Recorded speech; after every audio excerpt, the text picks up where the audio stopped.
Welcome guys in my निपुण channel me Sanjeev Devkota ever स्वास्थ्य tips. यहाँहरूलाई मैले आज खोकीको सिरपहरूको बारेमा केही भन्दैछु। विशेष गरेर खोकीका सिरपहरू कति प्रकारका छन् त नि भनेर यहाँहरूलाई अहिले जाडोको सिजन छ, नेपालमा एकदमै जाडो बढ्दै गइरहेको छ। त्यसले गर्दाखेरि खोकीको सिरपले काम गर्दैन भन्ने एउटा भनाइ छ, तर पनि प्राथमिक उपचारको लागि खोकीको सिरप यहाँहरूले खान सक्नुहुन्छ। सुरुमा सामान्य खोकी लागेको छ, छाती खराब भएको छैन, चेस्ट इन्फेक्सन छैन, निमोनिया छैन, त्यस्तो कन्डिसनमा यहाँहरूले खोकीका सिरपहरू खान सक्नुहुन्छ। र विशेष गरेर खोकीका सिरपहरू कति प्रकारका छन् त नि, अब कुन कुन खोकीका सिरपहरू खान मिल्छ, कसरी खाने भन्ने कुराको बारेमा मैले आज यहाँहरूलाई बताउन गइरहेको छु। खास गरी अहिले नेपालमा उपलब्ध खोकीका सिरपहरूको प्रकार यस्तो छ। मोस्टली अहिले नेपालमा फैलिने कफ भनेको ड्राई कफ हो। ड्राई कफ किन भन्दा धुलो धुवा बढी छ नेपालमा अहिले। अब धुलो धुवा बढी भएको कारणले फैलिने कफ भनेको ड्राई कफ हो। र ड्राई कफमा विशेष गरेर युज हुने विभिन्न खालका दबाईहरू छन्। जस्तो ब्रान्डको नाम भन्दाखेरि टस्क्यु डियाक्स, त्यस्तै गरी आर्सेल डियाक्स, त्यस्तै गरी हजुरको विभिन्न खालका डियाक्स लेखेका जति पनि छन्, ब्रोङ्कोडाइन लगायतका जति पनि डियाक्स अथवा डाइन लेखेका छन् अथवा ड्राई भनेर लेखिएका छन्, ती कफ सिरपहरू ड्राई कफलाई युज गर्छ। ड्राई कफको मलिक्युलमा के हुन्छ त? ड्राई कफको खोकीको झोलमा मलिक्युलहरू अथवा भित्र काम गर्ने तत्त्वहरू के हुन्छ भन्दा डेक्स्ट्रोमेथोफान हुन्छ, त्यसपछि क्लोरोफेन्ड्रामाइन हुन्छ, फेनाइलेप्रिन हुन्छ। यी तीनटा औषधिहरू मिसिएर विशेष ड्राई कफको औषधिहरू बनेको हुन्छ। र यी जुनसुकै ब्रान्ड हुन्, विभिन्न ब्रान्डहरू छन्। जुन ब्रान्ड भए पनि यहाँहरूले खोकी लागेको छ र ड्राई कफ छ, कति पनि पाकेको पँयालो खकार आएको छैन भने ड्राई कफको कफ सिरप दिनुहोस् भनेर हरेक फार्मेसी लगायत हस्पिटलहरूमा माग्न सक्नुहुन्छ। र ड्राई कफको कफ सिरप एक ढक्कन दिनको 3 पटक 10 ml सम्म, 5 mlदेखि 10 mlसम्म खाने गर्नुपर्छ। र यो 5 mlदेखि 10 ml खाँदाखेरि यो केही खाएर खानु होला। र यो अत्यधिक निन्द्रा लाग्ने हुन्छ। यो औषधिहरूले एकदम क्लोरोफेन्ड्रामाइन, फेनाइलेप्रिन, यो एन्टी एलर्जिकहरू एकदमै डेक्स्ट्रोमेथोफान पनि एकदम निन्द्रा लाग्ने खालको मलिक्युल हो। त्यसले गर्दाखेरि धेरै निन्द्रा लाग्न सक्छ। यो खाएर यहाँहरूले यातायातका साधनहरू नचलाउनु होला। यातायातका साधनहरूमा हिँड्न मनाइ छ यो खाएर। त्यसले गर्दाखेरि यहाँले ड्राइभिङ गर्नुहुन्छ नि यातायातका साधनहरू नचलाउनु होला।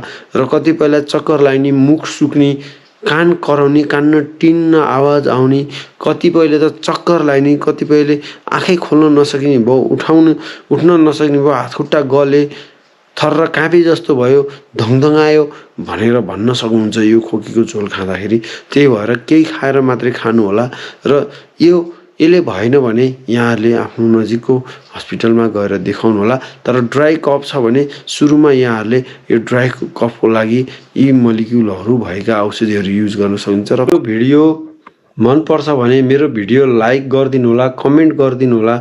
यदि मैले यहाँहरूलाई भनिरहेका कुराहरूले यहाँहरूलाई आफ्ना सामान्य समस्या, स्वास्थ्य सम्बन्धी समस्याका समाधानमा केही सहयोगी छन्, केही उपयोगी छन् भने प्लिज मेरो च्यानललाई सब्सक्राइब गरेर प्लिज हेल्प गरिदिनु होला।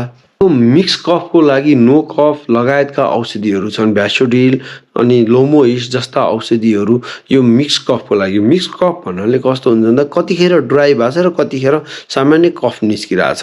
यस्तो खालको छ। यहाँलाई अलिअलि कफ आएको छ र अलिअलि ड्राई छ, घाँटीहरू अलिअलि चिलाइरहेको छ, अलिअलि रुगा लागेको छ भने नो कफको मोलिक्युलसँग मिल्ने यहाँहरूले खान सक्नुहुन्छ। नो कफमा ब्रोमोहेक्सिन भन्ने एउटा प्रोडक्ट छ जसले गर्दा यहाँहरूलाई कफमा पनि काम गर्ने भयो र प्लस क्लोरोफेनिराइन र फेनिरापिन भएर यसरी मिसिएको औषधिहरू छ।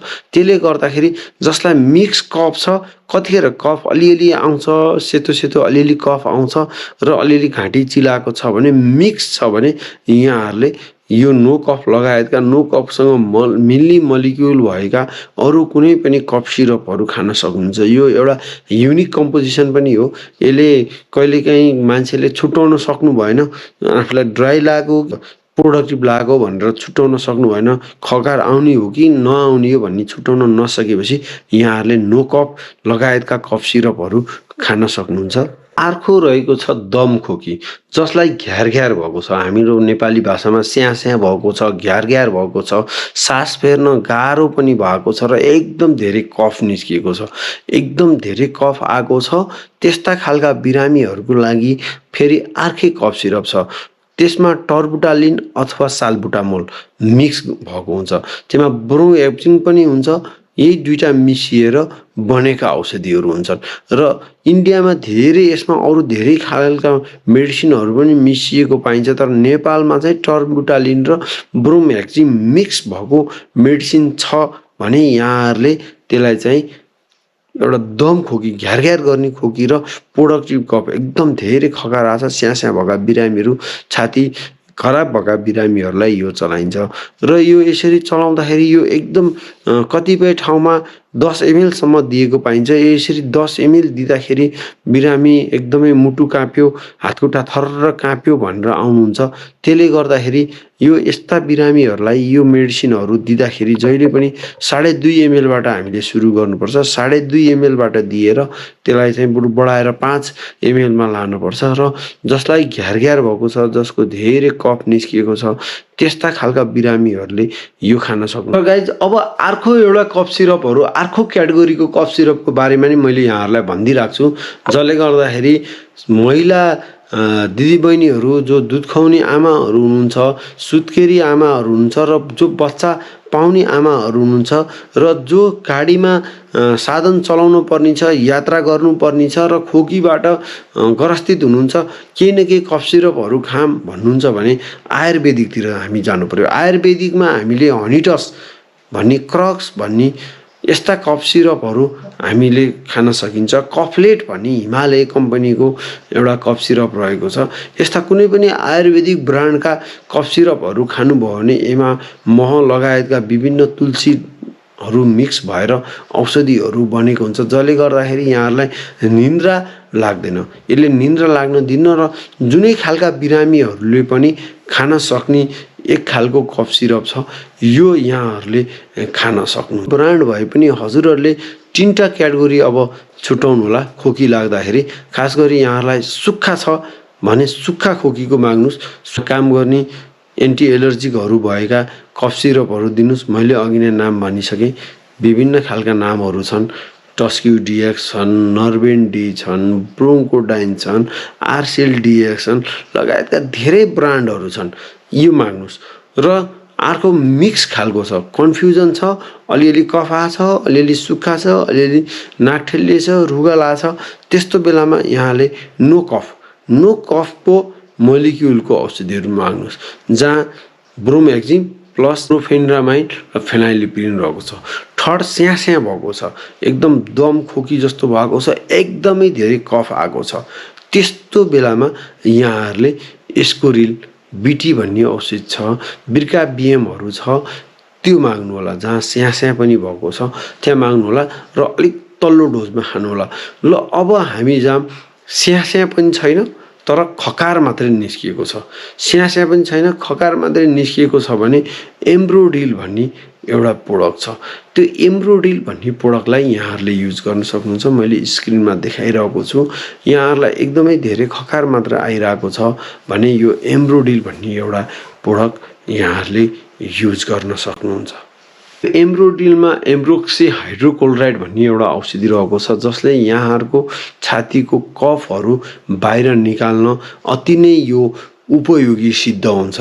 यसलाई 10 ml केही खाएर एक ढक्कन दिनको 3 पटकसम्म यहाँहरूले खान सक्नुहुन्छ। मोलिक्युल रहेको छ लिभोडो प्रोपिजिन र यो मोलिक्युल खास गरी ऱ्यापिटस सिरप, ड्रोपिटस, र यो एकदमै कम साइड इफेक्ट भएको ड्राई कफ तर एलोपेथी यो सुत्केरीहरूमा नि युज गर्न मिल्ने र एकदमै साइड इफेक्ट कम भएको नयाँ मोलिक्युल रहेको छ गाइज। र यसलाई पनि यहाँहरूले ड्राई कफमा युज गर्न सक्नुहुन्छ र यो खाएर यहाँहरूले यातायातका साधनहरू चलाउन नि सक्नुहुन्छ र यहाँहरूले विभिन्न खालका कामहरू गर्न सक्नुहुन्छ। यो नयाँ खालको मोलिक्युल एउटा रहेको छ गाइज। र यसरी मैले आज यहाँहरूलाई यहाँहरूलाई कफ सिरपको संक्षिप्त, यो मैले धेरै भित्री कुराहरू बताएको छैन, संक्षिप्त कस्ता खालका कफ सिरपहरू छन् र कुन खाने। अहिले यो लास्टमा मैले जुन ऱ्यापिटस सिरपको बारेमा भने, यो जो कसैले पनि खान सक्ने, बच्चाहरूले पनि खान सक्ने, वृद्ध लगायत दम खोकी, सुक्खा खोकी जस्ताले नि खान मिल्ने